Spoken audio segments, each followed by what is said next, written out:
જીવદયાનું અજોડ ઉદાહરણ એટલે વાંસાના ભાણજીભાઈ રાવળ।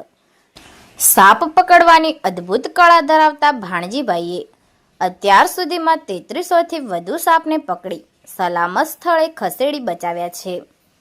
હારીજ તાલુકાના વાંસા ગામના વતની અને સમાલ પરગણા 27 ગોળ રાવળદેવ સમાજના પ્રમુખ તરીકે તાજેતરમાં જ તેમની પ્રમુખ તરીકે વરણી થઈ છે એવા ભાણજીભાઈ અમૃતભાઈ પાગળ કે જેઓ સાપ પકડવાની અદ્ભુત કળા ધરાવે છે।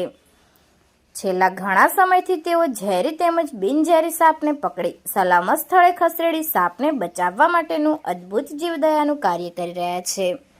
કોઈ પણ પ્રકારના સ્વાર્થ વિના તેઓ નિસ્વાર્થ ભાવે જીવદયાનું આ ભગીરથ કાર્ય કરીને પોતાની માનવતાને મહેકાવી રહ્યા છે।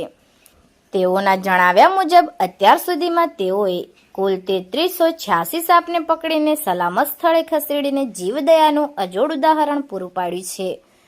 વાંસા તેમજ હારીજ વિસ્તારના ગામોમાં લોકોના રહેણાંક વિસ્તારમાં ક્યાંય પણ સાપ દેખાઈ દે તો લોકો તરત જ ભાણજીભાઈને ફોન કરીને બોલાવે છે અને ભાણજીભાઈ પણ જીવદયાના કાર્ય માટે ક્યારેય પાછીપાની નથી કરતા।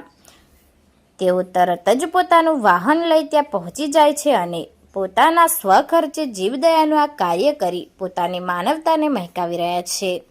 ધન્ય છે આવા જીવદયા પ્રેમીને, સલામ છે આવા સાપ પ્રેમીને કે જેઓ પોતાના જીવના જોખમે પણ સાપને પકડીને સાપને બચાવવાનું ઉમદા કાર્ય કરી રહ્યા છે। Report Ramesh Vasaiya and Ketan Vasaiya, LTV Gujarat.